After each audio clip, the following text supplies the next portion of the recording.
Hello everyone, welcome back to my channel. I'm Marlou and this main books. And today it's time for my July wrap up. And the bad news is I only read 5 books. The good thing is I can talk in depth about them if I want to. Simple explanation for this. It's July. It's supposed to be sunny, nice weather to read a book outside.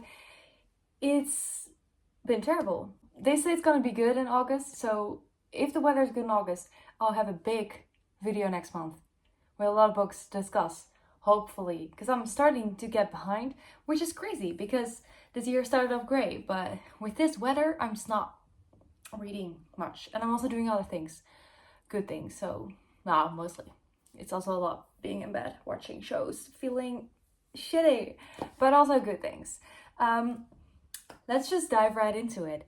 I read Loveless by Alice Oseman. I read this because I am sort of in a online book club thing. I don't really participate in it. Like, I joined and then I read the book, but I didn't read it in time, and I also didn't like it, so I didn't really talk about it. So I read it for the book club, so I get my points for my book tournament that I've talked about before. So I gathered the points, but it was not great. This is the same author as Heartstopper series, which is, you know, a comic book, graphic novel. I always call them comic books, they're graphic novels. And yeah, this is a YA book, and it's about a girl, and she is experiencing, can I just say it, like, she's discovering about herself whether she's asexual or not. And the thing is with that book, I picked up that book and I knew she was gonna be asexual and stuff, and then you have to read this whole book about her figuring it out very slowly. It's very like, it just moves like a snail. It's so much repetitiveness, and it's about these kids that are going to college. They're like 18-year-olds, these main characters, and they just act so childish, and I cannot handle YA when they're not actually young, because what do you mean you act that way? I should just stop reading YA. That's the lesson we should all take from this, is because I've never acted like a child, even when I was a child. So I give 2.5 stars. I'm not saying this book is terrible. Like, there is an audience for this, but it's not me. Like, I cannot read a book where I know exactly what's going to happen and I have to read like 400 pages about it. It just bugs me a lot. So yeah, I'm not gonna read her books anymore, just the Heartstopper series, and that was fine with me. After that, I just wanted something that went by quickly. So I picked up What Lies Between Us by John Marrs. I read The Good Samaritan by him, and I just thought that book had a really interesting way of having a unlikable main character, but also making it intriguing. So this book is about 2 women who live in the same house, and one is locked up, and I think the more blind you go into this, the better. I gave it 3.5 stars. I really enjoyed this. It has a lot of shocking things. It's like, stuff happens and you're like, what? Not that you're always like shocked about everything, but it's just like dark and stuff. And I went through it pretty quickly for it being like, not that I was in a reading slump, but more that I was like just like not reading every day, more like a few times a week, and then, you know, but I did enjoy this. I do recommend this. It's a fun thriller. Then I listened to the audiobook of Evenings and Weekends by Oystein McKenna. I like these type of books, like literary fiction, not too long, just about people and their lives. And I feel like sometimes with audiobooks, especially a book like this, there are a lot of point of views, and that gets confusing in the beginning because you just listen to the audio and you cannot just, you know, read back from like, who are we reading from again? You just have to like, you're thrown into it and you have to remember, and that's kind of hard. But yeah, 3.5 stars. It's not, I don't know much about it anymore, but I just like these kind of books. It was interesting. So it's kind of about people in their 30s, I guess, and about friendship and relationship to each other, and sexuality is also discussed.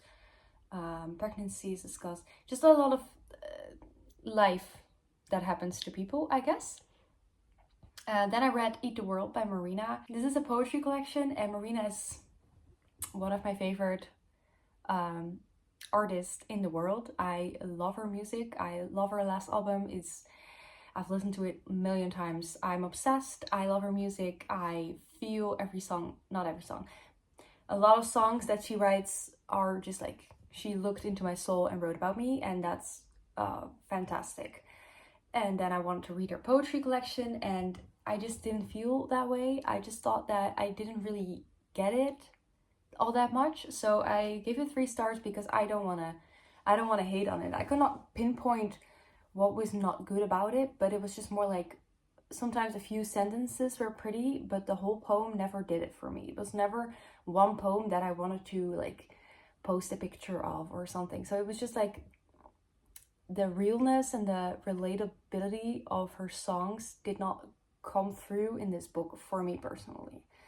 And I feel like with Lana Ray's poetry collection, there were a few poems in there that were really pretty. But also in the whole thing, it's not like it hit me as hard as her music does. So I feel like with singers, it's kind of like, and songwriters, like it's a different craft. Poetry is different from lyrics, and that's okay. But it's a little bit sad because you're just like, you know how to write beautiful things, and I don't know, I just think that with poetry sometimes people really try to make things interesting in a way that just makes it kind of confusing, and it also kind of makes you feel dumb for not getting it. But you're also like, do I not get it, or is it just trying to be difficult for no reason, right? So I mean, I have been writing quite a few poems lately, so I've been really into that. So I'm not saying poetry is not for me. I couldn't say that. I just often, when I read a poetry book, I'm a little bit disappointed by it. So I don't know. I do have like this secret dream of making a little poetry collection myself because I've been writing. But at the same time, I was so hard on critiquing other poetry books I read. So it's like, that's kind of weird. Not gonna lie.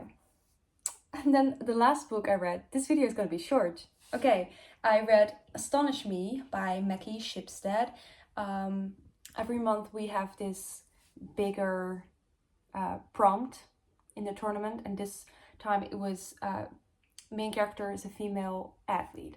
So I wanted to pick a book about ice skating or dancing because I don't care about other sports. Yeah, unless it's like Taylor Jenkins Reid, like I'll read the tennis book, that's fine, but I already read that. So I picked this book because it was a book about ballet, and I like ballet.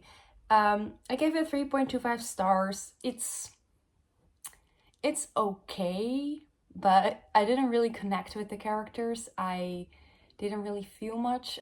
I liked the little bits about ballet and the world and how, you know, you see how people treat each other and relationships within the ballet world. I thought that was interesting. But yeah, it's basically about this main character who is in ballet and she has to quit, and then later you see her family life, and then the next generation goes into ballet as well.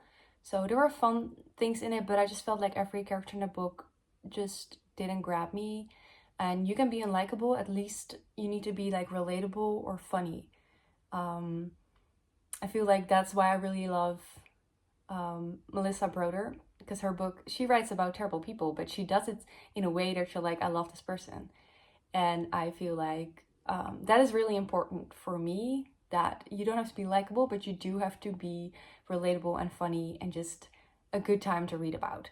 So yeah, those were the 5 books. Not great. 2 audiobooks and a poetry collection. Yeah, that's not a lot, but you know, it's fine. I've been writing a lot for the play I'm gonna be in, so there's that. I've been writing poetry. I've been going to pole dance classes, so you know, I've been doing other things, but hopefully when the weather finally gets good, I'm gonna read a ton. And I have a big TBR right now. Like, I think it's the biggest it's ever been, because I have been buying books here and there, but I've just not been reading at the same speed that I used to. So hopefully we'll do that, and we'll find some great ones in there, because right now, like a month like this, I have like this book that I enjoyed reading. All the others were like, and reading is not fun if most books you read are like, like then you're not in the greatest vibe. But maybe that's the thing with reading 100 books a year, is that you're not gonna read 100 great books. You're not gonna even read 50 great books. there are probably going to be 10 books at the end of the year that I was like, yeah, you really need to read this. Like, I'm not so easy to please with literature. I'm not going to be like, you need to read everything I read. No, please don't. Save yourself. Okay, well, thank you so much for watching. I hope you liked this video. If you've read any of these books, let me know. If you have recommendations for me, they're always welcome. Yeah, thank you so much for watching, and I would love to see you next time. Bye!